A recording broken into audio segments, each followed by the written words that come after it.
ನ್ಯಾಯಮೂರ್ತಿ ನಾಗಮೋಹನ್ ದಾಸ್ ಆಯೋಗದ ವರದಿ ಜಾರಿ ವಿಚಾರಕ್ಕೆ ಸಂಬಂಧಪಟ್ಟಂತೆ ಸಾಕಷ್ಟು ಪರ ವಿರೋಧದ ಹೇಳಿಕೆಗಳು ಕೇಳಿಬರ್ತಾ ಇದೆ. ಒಳ ಮೀಸಲಾತಿ ಜಾರಿ ಸಂಬಂಧ ಡಾಕ್ಟರ್ ಪರಮೇಶ್ವರ್ ಈ ಹಿಂದೆ ಕೂಡ ಸಭೆಯನ್ನು ನಡೆಸಿದ್ರು.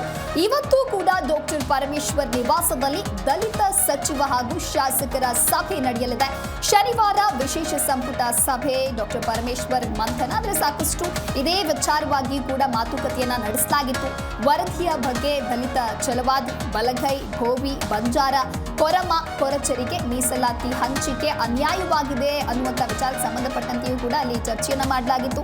ಒಳ ಮೀಸಲಾತಿ ಸರ್ವೆ ಒಪ್ಪೋದಕ್ಕೆ ಆಗುವುದಿಲ್ಲ ಅಂತ ಹೇಳಿ ಕೆಲವೊಂದಿಷ್ಟು ಜನ ಸಚಿವರು ಹೇಳಿದ್ರು.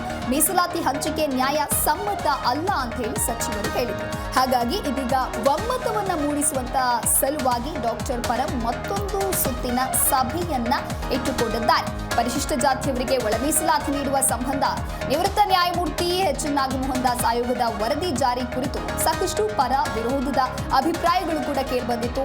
ಇನ್ನು ವಿವಿಧ ಸಂಘಟನೆಗಳು ಈ ಸಂಬಂಧ ಪ್ರತ್ಯೇಕವಾಗಿ ಸಭೆಯನ್ನ ಕೂಡ ನಡೆಸಿತ್ತು. ವರದಿ ಜಾರಿ ಮಾಡಬೇಕು ಅಂತ ಹೇಳಿದ್ರೆ ಕರ್ನಾಟಕ ಮಾದಿಗ ಮತ್ತು ಉಪಜಾತಿಗಳ ಒಳ ಮೀಸಲಾತಿ ಒಕ್ಕೂಟ ಈ ರೀತಿಯಾಗಿ ಒಂದು ಕಡೆ ಆಗ್ರಹಿಸ್ತಾ ಇದ್ವು. ಆದ್ರೆ ಮೀಸಲಾತಿ ಸಂರಕ್ಷಣಾ ಒಕ್ಕೂಟ ಕರ್ನಾಟಕ ಇದನ್ನು ವಿರೋಧ ಮಾಡಿದೆ. ವರದಿ ಜಾರಿಗೊಳಿಸಬೇಕು ಅಂತ ಹೇಳಿ ಸಾಮಾಜಿಕ ನ್ಯಾಯಕ್ಕಾಗಿ ಪರಿಶಿಷ್ಟ ಜಾತಿಗಳ ಒಕ್ಕೂಟಗಳು ಆಗ್ರಹಿಸಿದೆ. ಹಾಗಾಗಿ ಈ ರೀತಿಯ ಪರ ವಿರೋಧದ ಅಭಿಪ್ರಾಯಗಳು ವ್ಯಕ್ತವಾಗ್ತಾ ಇರುವ ಹಿನ್ನೆಲೆಯಲ್ಲಿ ಒಮ್ಮತವನ್ನ ಮೂಡಿಸುವಂತ ಸಲುವಾಗಿ ಡಾಕ್ಟರ್ ಪರಮೇಶ್ವರ್ ಇವತ್ತು ಮತ್ತೊಂದು ಸುತ್ತಿನ ಸಭೆಯನ್ನ ಇಟ್ಟುಕೊಂಡಿದ್ದಾರೆ.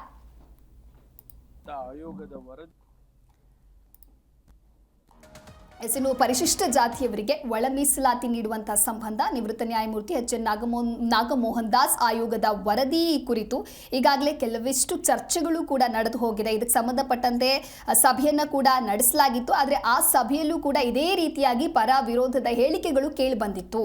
ಇನ್ನು ವಿವಿಧ ಸಂಘಟನೆಗಳು ಈ ಸಂಬಂಧ ಪ್ರತ್ಯೇಕವಾಗಿ ಸಭೆಯನ್ನ ನಡೆಸಿವೆ. ಈ ಕುರಿತಂತೆ ಮತ್ತಷ್ಟು ಮಾಹಿತಿಯನ್ನ ನೀಡಲಿದ್ದಾರೆ ನಮ್ಮ ಪ್ರತಿನಿಧಿ ರಾಚಪ್ಪ ಸುತ್ತೂರು. ದೂರವಾಣಿ ಸಂಪರ್ಕದಲ್ಲಿ ಜಾಯ್ನ್ ಆಗ್ತಾ ಇದ್ದಾರೆ. ರಾಚಪ್ಪ, ಇನ್ನು ನ್ಯಾಯಮೂರ್ತಿ ನಾಗಮೋಹನ್ ದಾಸ್ ಆಯೋಗದ ವರದಿ ಜಾರಿ ವಿಚಾರಕ್ಕೆ ಸಂಬಂಧಪಟ್ಟಂತೆ ಈ ಹಿಂದೆ ಕೂಡ ಸಭೆಯನ್ನ ನಡೆಸಲಾಗಿತ್ತು. ಆ ಸಭೆಯಲ್ಲಿಯೂ ಕೂಡ ಒಮ್ಮತದ ನಿರ್ಧಾರ ಬಂದಿರಲಿಲ್ಲ. ಸಾಕಷ್ಟು ಪರ ವಿರೋಧದ ಹೇಳಿಕೆಗಳು ಕೇಳಿ ಬಂದಿತ್ತು. ಇನ್ನು ಇವತ್ತು ನಡೆಯುವಂತಹ ಸಭೆಯಲ್ಲಿ ಏನಾಗಬಹುದು, ಈ ಕುರಿತಂತೆ ಡೀಟೇಲ್ಸ್ ಅನ್ನ ಕೊಡ್ತಾ ಹೋಗೋದಾದ್ರೆ? ದಿವ್ಯಾ, ಇಂದು ಸಚಿವ ಪರಮೇಶ್ವರ್ ನಿವಾಸದಲ್ಲಿ ಸಂಜೆ 6 ಗಂಟೆಗೆ ಈ ಒಂದು ಸಭೆಯನ್ನ ಕರೆಯಲಾಗಿದೆ. ನ್ಯಾಯಮೂರ್ತಿ ನಾಗಮೋಹನ್ ದಾಸ್ ಅವರ ಒಳ ಮೀಸಲಾತಿ ವರದಿ ಸಂಬಂಧಪಟ್ಟಂತೆ ಈಗಾಗಲೇ ಕಳೆದ ವಾರ ನಡೆದಂತಹ ಸಭೆಯಲ್ಲಿ ಒಳ ಮೀಸಲಾತಿ ಸಂಬಂಧಪಟ್ಟಂತೆ ನ್ಯಾಯಮೂರ್ತಿ ನಾಗಮೋಹನ್ ದಾಸ್ ಅವರ ವರದಿಯನ್ನ ಸರ್ಕಾರಕ್ಕೆ ಸಲ್ಲಿಕೆ ಮಾಡಿರಲಿಲ್ಲ. ಅದಕ್ಕೂ ಮೊದಲು ಸಚಿವ ಪರಮೇಶ್ವರ್ ನಿವಾಸದಲ್ಲಿ ಸಭೆಯನ್ನು ಸೇರಿ ತೀರ್ಮಾನ ಕೈಗೊಳ್ಳೋಣ, ವರದಿ ಏನೇ ಬಂದರೂ ಸಹ ವರದಿಯಲ್ಲಿರುವಂತಹ ಅಂಶಗಳನ್ನ ಆಧಾರವಾಗಿಟ್ಕೊಂಡು ನಾವು ಸರ್ಕಾರಕ್ಕೆ ಒತ್ತಡ ಏರಿ ಒಳ ಮೀಸಲಾತಿ ಜಾರಿಗೆ ಎಲ್ಲರೂ ಒಟ್ಟಾಗಿ ಶ್ರಮಿಸೋಣ ಅಂತ ಒಂದು ತೀರ್ಮಾನವನ್ನ ಬರಲಾಗಿತ್ತು. ಆದ್ರೆ ಒಳ ಮೀಸಲಾತಿ ವರದಿ ಕೊಟ್ಟ ನಂತರ ಈಗ ದಲಿತ, ಎಡಬಲ ಮತ್ತು ಇತರ ಸಮುದಾಯಗಳ ನಡುವೆ ಒಂದಷ್ಟು ಗೊಂದಲಕ್ಕೆ ಕಾರಣವಾಗಿದೆ. ಅದು ವಿಶೇಷವಾಗಿ ಎಡಗೈ ಸಮುದಾಯಕ್ಕೆ ಮಾದಿಗ ಇರ್ಬೋದು ಮತ್ತು ಇತರ ಸಮುದಾಯಗಳಿಗೆ 6% ಮೀಸಲಾತಿ ಹಂಚಿಕೆ ಮಾಡುವಂತದ್ದು ಮತ್ತು ದಲಿತ ಸಮುದಾಯದ ಬಲಗೈ ಸಮುದಾಯ ಇರ್ಬೋದು, ಅದೇ ರೀತಿ ಬೋವಿ ಮತ್ತು ಲಂಬಾಣಿ, ಬೋವಿ ಮತ್ತು ಕೊರ್ಮ ಸೇರಿದಂತೆ ಸುಮಾರು 48 ಸಮುದಾಯಗಳಿಗೆ ಮೀಸಲಾತಿನ ಕಡಿತಗೊಳಿಸಿರುವಂತದ್ದು ಈಗ ಆಕ್ರೋಶಕ್ಕೆ ಕಾರಣವಾಗಿದೆ. ಸಚಿವ ಸಂಪುಟ ಸಭೆಯಲ್ಲಿ ವರದಿಯನ್ನ ಮಂಡಿಸುವ ಸಂದರ್ಭದಲ್ಲಿ ಈ ಒಂದು ವಿಷಯವನ್ನ ಸಚಿವ ಪರಮೇಶ್ವರ್ ಮತ್ತು ಎಚ್ ಸಿ ಮಹದೇವಪ್ಪನವರು ಆಕ್ಷೇಪಣೆ ವ್ಯಕ್ತಪಡಿಸಿದರು. ನಮ್ಮ ಸಮುದಾಯಗಳಿಗೆ ಮೀಸಲಾತಿಯನ್ನ ಕಡಿಮೆ ತೋರಿಸಲಾಗಿದೆ.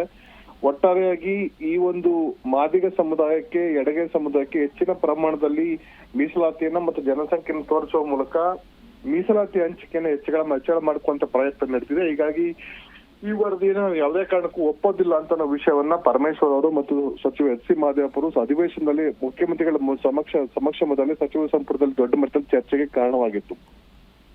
ಹೀಗಾಗಿ 16 ತಾರೀಕು ಆಗಸ್ಟ್ 15 ಸ್ವಾತಂತ್ರ್ಯ ದಿನಾಚರಣೆ ಮರುದಿನ ಈ ಒಂದು ಸಚಿವ ಸಂಪುಟದ ವಿಶೇಷ ಸಭೆಯನ್ನ ಕರೆಯಲಾಗಿದೆ. ಅಲ್ಲಿ ಈ ಒಂದು ವರದಿಯನ್ನ ಜಾರಿ ಸಂಬಂಧಪಟ್ಟಂತೆ ಸಾಧಕ ಬಾಧಕ ಚರ್ಚಿಸಲಿಕ್ಕೆ ಮುಖ್ಯಮಂತ್ರಿಗಳು ಎಲ್ಲ ಸಚಿವರನ್ನ ಕರೆದಿದ್ದಾರೆ ಮತ್ತು ಸಚಿವರಿಗೆ ಎಲ್ಲರಿಗೂ ಕಳೆದ ಸಚಿವ ಸಂಪುಟ ಸಭೆಯಲ್ಲಿ ನ್ಯಾಯಮೂರ್ತಿ ನಾಗಮೋಹನ್ ದಾಸ್ ಅವರ ವರದಿಯ ಪ್ರತಿಯನ್ನು ಕೊಟ್ಟು ಎಲ್ಲರೂ ಸಹ ಅಧ್ಯಯನ ಮಾಡ್ಕೊಂಡು ಬನ್ನಿ, ನಿಮ್ಮಲ್ಲಿ ಏನು ಆಕ್ಷೇಪಣೆಗಳಿವೆ, ಏನು ವಿಷಯಗಳಿವೆ ಅದನ್ನ ಸಚಿವ ಸಂಪುಟದ ಮುಂದೆ ಮಂಡಿಸಿ ಅಂತಿಮ ತೀರ್ಮಾನ ಕೈಗೊಳ್ಳೋಣ ಅಂತ ಮುಖ್ಯಮಂತ್ರಿಗಳು ಸೂಚನೆ ಕೊಟ್ಟಿದ್ದಾರೆ. ಹಾಗಾಗಿ ಈ ಒಂದು ವರದಿ ಬಗ್ಗೆ ಸಾಕಷ್ಟು ಚರ್ಚೆಗಳು ಈಗಾಗಲೇ ರಾಜ್ಯಾದ್ಯಂತ ಶುರುವಾಗಿವೆ. ಎಸ್ ಸಿ ಬಲ ಸಮುದಾಯದವರು ಅದೇ ರೀತಿ ಲಂಬಾಣಿ ಮತ್ತು ಭೋವಿ ಸಮುದಾಯದವರು ರಾಜ್ಯಾದ್ಯಂತ ಅಲ್ಲಲ್ಲಿ ಪ್ರತಿಭಟನೆ ನಡೆಸುವಂತ ಒಂದು ಕೆಲಸವನ್ನ ಮಾಡ್ತಾ ಇದ್ರೆ, ಸರ್ಕಾರದ ಮೇಲೆ ಒತ್ತಡ ಇರುವಂತ ಕೆಲಸ ಮಾಡ್ತಾ ಇದ್ರೆ. ಹೀಗಾಗಿ ಎಲ್ಲ ವಿಚಾರಗಳನ್ನ ಇಂದು ಸಚಿವ ಗೃಹ ಸಚಿವ ಪರಮೇಶ್ವರ್ ನಿವಾಸ ನಡೆಯುವಂತ ಸಭೆಯಲ್ಲಿ ಚರ್ಚಿಸುವ ಸಾಧ್ಯತೆ ಇದೆ. ಈ ಸಭೆಗೆ ಎಲ್ಲಾ ಸಮುದಾಯದ SC ಸಮುದಾಯದ ಎಡ ಬಲ ಎಲ್ಲ ಸಮುದಾಯದವರು, ಭೋವಿ ಮತ್ತು ಲಂಬಾಣಿ ಸಮುದಾಯದ ಶಾಸಕರು ಸಹ ಭಾಗವಹಿಸುವ ಮೂಲಕ ಈ ಒಂದು ವರದಿಯ ಸಾಧಕ ಬಾಧಕ ಮತ್ತು ಜಾರಿ ಮಾಡಬೇಕೇ ಬೇಡವೇ, ಒಂದ್ ವೇಳೆ ಜಾರಿ ಮಾಡದಿದ್ರೆ ಏನ್ ಮಾಡಬಹುದು, ಅಥವಾ ಸಚಿವ ಸಂಪುಟದ ಸಮಿತಿ ರಚಿಸಿ ಈಗ ಆಗಿರುವ ಗೊಂದಲವನ್ನ ಬಗೆಹರಿಸಬೇಕು ಅಂತ ಕೆಲವರು ಒತ್ತಾಯ ಮಾಡಿದ್ದಾರೆ. ಆ ನಿರ್ಣಯವನ್ನು ಸಹ ಕೈಗೊಳ್ಳುವಂತ ಸಾಧ್ಯತೆ ಇದೆ. ಒಟ್ಟಾರೆಯಾಗಿ ಇಂದು ಸಂಜೆ ನಡೆಯುವಂತ ಸಭೆ ಈ ಒಂದು ನಾಗಮೋಹನ್ ದಾಸ್ ಅವರ ವರದಿಯ ಜಾರಿ ಮೇಲೆ ಮಹತ್ವದ ನಿರ್ಣಯವನ್ನ ಕೈಗೊಳ್ಳುವಂತ ಸಾಧ್ಯತೆ ಇದೆ. ದಿವ್ಯದಾಸ್. ಓಕೆ, ಥ್ಯಾಂಕ್ ಯು ರಾಜಪ್ಪ ನಿಮ್ಮೆಲ್ಲ ಮಾಹಿತಿಗಾಗಿ.